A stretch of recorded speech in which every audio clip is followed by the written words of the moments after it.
Hello, everyone. I'm Dr. Stephen Mercer. I'm an independent educational consultant, helping students and families choose great colleges to apply to. And I'm also an instructor in the online college counseling certificate program at UC San Diego Extension. And we're back today with a great colleague, Jody Oakham, author, founder of College Financial Aid Advisors, and also working in the financial aid office at Occidental College, as well as a long background in working in financial aid. And we wanted to come back and talk more about college costs, because that's a big issue for so many students and families today. Hi, Jody. How are you? I'm well. How are you? Good. Thanks. So, what I wanted to talk to you about today is to help the students and families that might be listening to this understand something that we, as in counselors like me, give as advice very frequently, but we might not break down in enough detail, right? We might be a little unfair when we say to families, you have to choose colleges that fit you. You have to choose colleges that maybe are good places for you academically, emotionally, socially, culturally, but first and foremost, also financially. And that's great advice to give. And I give it all the time, but I'm probably guilty of, again, not breaking it down enough for students and families because determining how much a college will cost for an individual student is really complicated, right? Colleges tend not to be terribly transparent all the time. Some are, but not all of them. So hopefully you can help us break this down a little bit. Help me be a little bit more honest to the students and families I work with, but help everyone understand this better. So could I ask you one question to begin, which is, families look at the price tag of a college and it looks like a pretty big number, right, to attend just for 1 year. And they might look at if they're fortunate to have savings or if they have any kind of money in their accounts that they have available potentially to pay for college. And they often don't add up, right? The cost of college looks quite a bit higher than what they have. Or often I've had families say to me, well, I could afford year one of college, but after that, I'm tapped out. Help us to understand that a little bit. Is that the right way to be thinking, or is it a little bit different?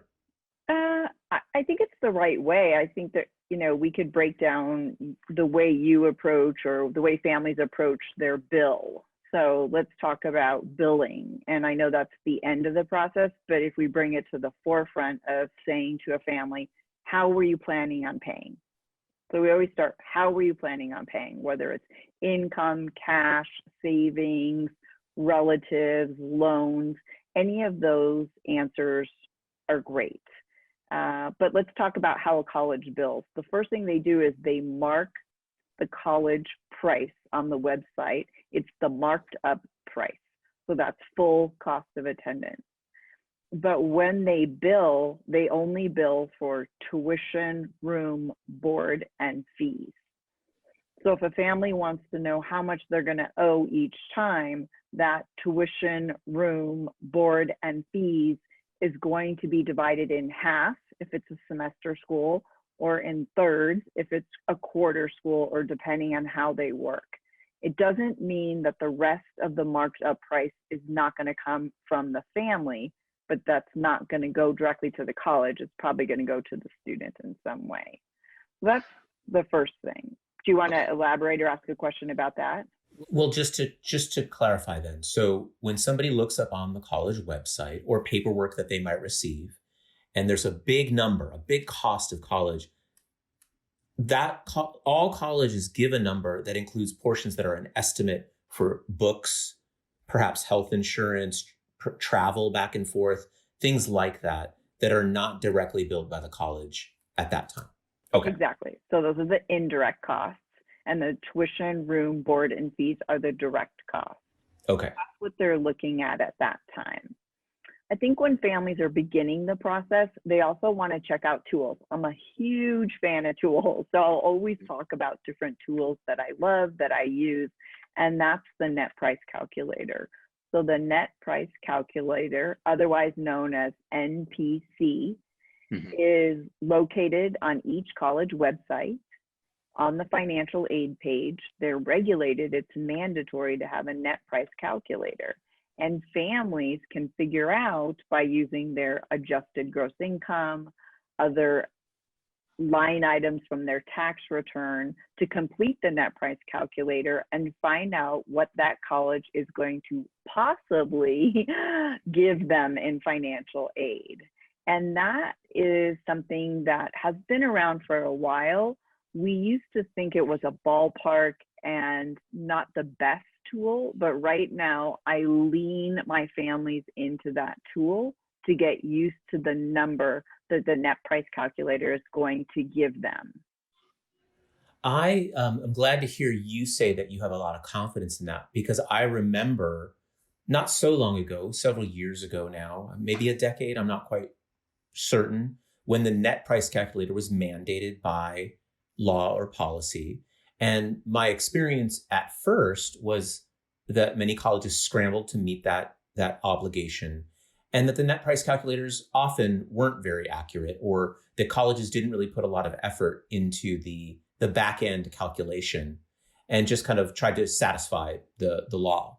And then over the years, I heard individual colleges kind of brag a little bit to say, we really do put a lot of effort into matching up at the end of a cycle. Once we've awarded financial aid to a student and they're attending our school, we test it and go backwards in time and say, if they had entered their information in our net price calculator, 12 months ago, how close would have the net price calculator been to what we actually awarded them in some combination? And we're trying to close that gap, so to speak. So are you seeing the same thing, or are you seeing it even better than what I'm describing? Well, I agree with you. We were probably at the same conference where it was mandatory that we went and we met all the vendors who were creating the net price calculator, and it was overwhelming for us in the industry. And I think you're right. Everyone just wanted to get the calculator on their website. But if you dive deep into the conversation, families don't even have a starting number. So when they're thinking of cost of college, they is it 5,000? Is it 10,000? Is it 20? They don't even have a start. So the net price calculator at least gives them a number that, whether it's 23,000 to go here or 30,000 to go here, then they can kind of zoom into that number and say, okay, that's my number. And we're going to stop saying to families, just maybe that's not your number. No, that's your number. And get used to that number. So I agree, they're a lot better. They're more accurate, and more families say to me that, oh my gosh, that's what the net price calculator said I was going to owe. And so that makes me happy. Yeah. Mm-hmm. Good. Now, I recommend to families that at that beginning stages of searching out colleges, taking recommendations on all the factors, to get that starting number of what do we think it might cost, I recommend that they use the net price calculator for kind of 4 or 5 schools to begin with. Maybe choose a variety of schools on purpose: location, selectivity, maybe size or type of institution. Do you think, is that a smart piece of advice? Yeah, Would you I do the same? same thing. Public versus private, in-state versus out-of-state. So I'm a fan of saying, don't worry if they're capturing your email. All businesses in marketing, we're all trying to capture emails. So your emails are email, and it is not going to count against your student as far as getting into that school or not getting into that school. So please, parents, when you're listening today, just take that out of your head. It's not happening. We're just running the calculator, and for sure run it at different schools, different locations to see what's going on, because cost of that particular college, whether it's in-state or out-of-state, is going to make a difference on the number that you get based on your income and assets. And so just to clarify, I think I know what you mean, that sometimes families push back with me, and to use the net price calculator, you often have to sign up, right? You have to they use it as marketing, right? They capture your name, your student's name, capture emails. And I have had some families say, but I'm putting financial information in that could be used to come back. Is it private? Is it going to be used in the admission decision? And this kind of age of data and privacy, I get those concerns. You're saying it's all good. You work in financial aid, you work on the college side. you're saying that those numbers are not taken and used for an admission decision. They are not taken and used for a admission decision. There are committees, there are companies that work for a college to find trends, to find who's, to create their budgets, but it's not the net price calculator. The net price calculator is there to help families. And please, if there's anything you take away, use those. Midnight, 1 in the morning, 10 in the morning, whatever it works, just keep using it and get used to it until you hear back from the college that your student got in and now it's time to pay. Right. So now let me ask you this. Do you recommend that students and families, or families perhaps, run the net price calculator for an individual college multiple times, or is once enough and they can move on and say that's the baseline? So I don't think that I've ever had a family run it once and walk away. I do think my families run it and they play with it and they want to get used to it and they see if they made more, what would happen, to see what the 4-year plan, what would happen, to see if their assets are different or their cash is different, what would happen. So I do have families using it. Maybe they own their own business and times were different last year, or specifically in COVID, where a family's return was one thing and then the next year they didn't make as much. So they for sure are trying to see what's going on. And I consider that good financial literacy in planning their future and the future of their student at that college. Okay, so it's okay and probably a good idea to run it several times and kind of play around with it. Obviously, nobody's lying. There's no inaccuracy, but it's just to run different scenarios and see what that would look like. Right. And the other thing is that families don't really know how to fill out the FAFSA or the CSS profile. And sometimes they're confused on what the applications are asking and not asking.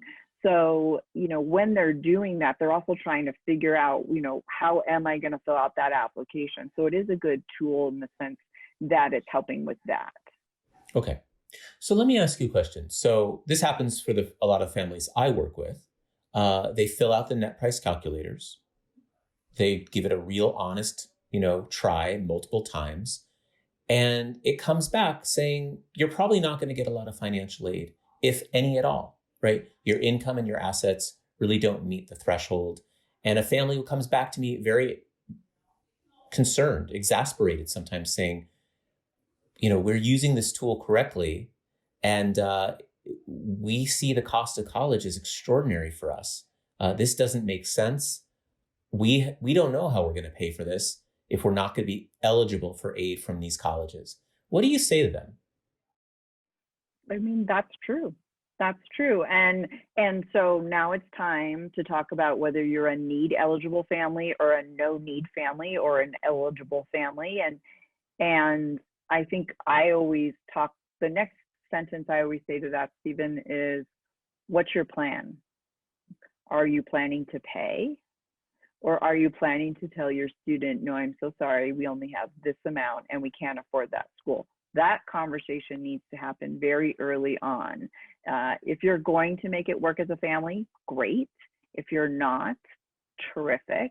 But your student needs to know before they put all the time into their admission applications.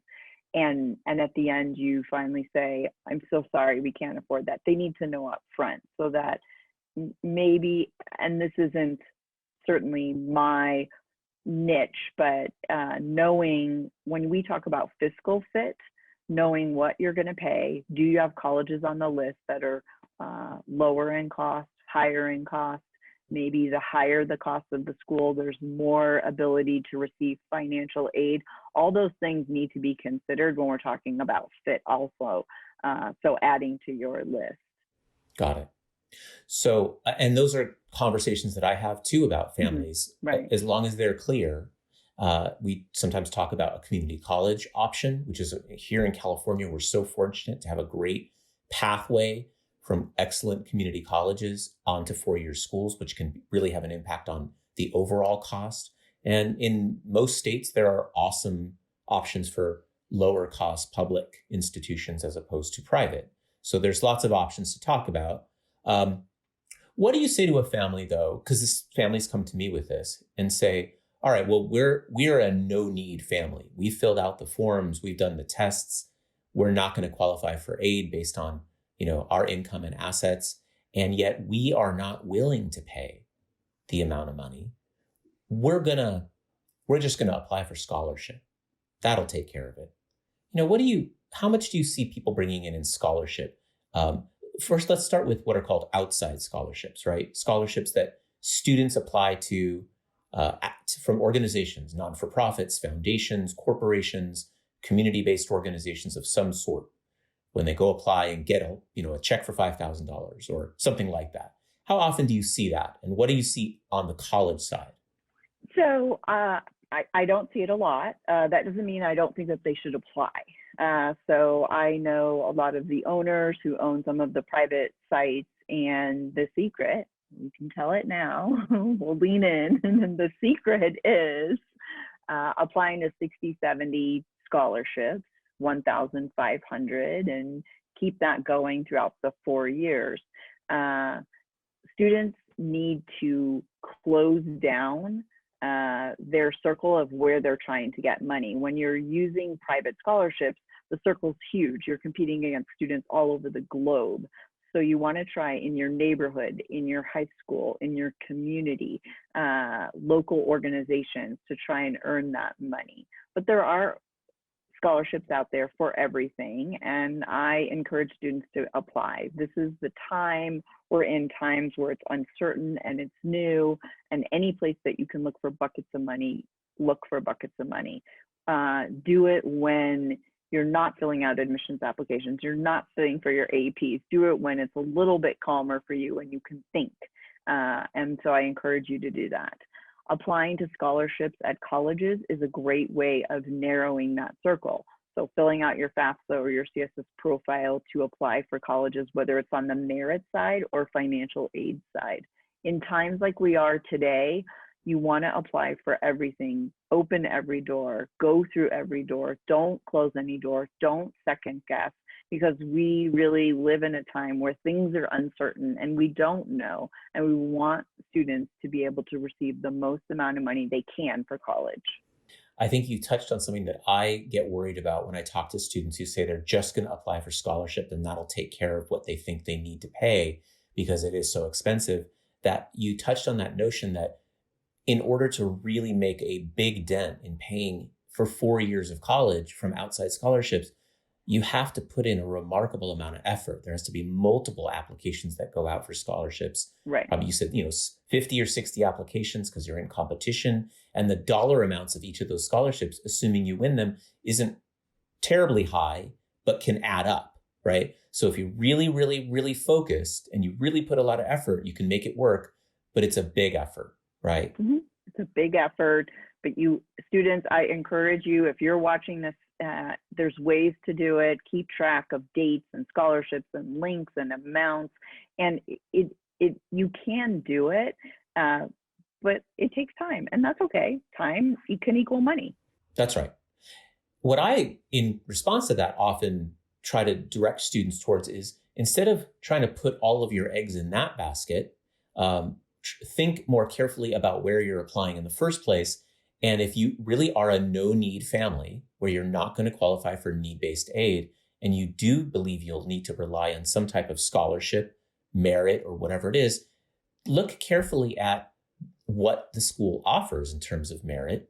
And there's sometimes some, what I call like some hidden types of merit, or merit that's not publicized. And those are tuition discounts, right? Mm-hmm. Right. The term that I often direct students to look at is institutional grant aid, right? Which is the college's own money that they're giving out to essentially give a discount to often lots of different students, right? And it's often, there's no additional application. You just apply, you be a good student, put a good application together, and there's no guarantees. But that's sometimes looking at the percentage of what percentage of students receive grant aid from the school is sometimes a clue to how many students might, whether you're going to be in that group as well.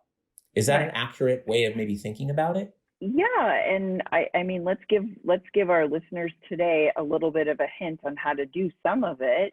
Every college has a website. Every website has a financial aid page. Every financial aid page has a scholarship page on it. So if the students are applying to five colleges, 10 colleges, every college has a scholarship page, whether that scholarship page is merit-based, community service-based, financial aid-based, all their scholarships are listed there. That's how you look. It's right there, and right there we've taken that circle and brought it in. So that's Right. huge. Mm-hmm. Yep. And there's lots of websites that also will list the percentage of students who receive institutional grant aid and the average amount. Now, you have to be careful because it's an average amount. I've been recently using a website called collegedata.com. I like it. It's kind of geeky. There's tons of data on it, and it's free. And I like to drill down there and look, what do they record? But the bottom line is you can ask a college. Yes, you can. They'll tell you that, right? And they'll say, we don't give any institutional aid, right? Or we give, a lot. It's telling when I look at statistics and it'll say 99% of the students are receiving some type of aid. Well, that means that 1% is paying the total cost. Basically, nobody's paying the total cost. Everybody's getting a discount, right? As opposed to a school that might be 50% or something. So those are just some clues that I direct students to look at. And I think you have a good point. I think one of the messages we always want to get across to families is to please call the college or email them or communicate with them. Don't be fearful, be positive, connect with admissions, connect with financial aid, connect with the career center, ask if there's anything else that you can apply for or something you're not seeing. We're happy to help, and colleges really want to help. So tap into that. We're giving you the green light here. Yeah, I think that's a really good message to send, that don't be afraid, and you're not hurting anybody's chances. You won't get less money. You won't get denied by asking questions, right? We're all educators. We love to give advice. Exactly. Yeah. Well, Jody, thanks for your time today, and thanks for your advice. I'm really grateful. And I know everyone listening today has learned something from you. So thank you. Well, thank you for inviting me. I always like hanging out with you, and anytime we can help students, it's a plus. So thank you very much. All right. Let's do it again. Okay. Take care now.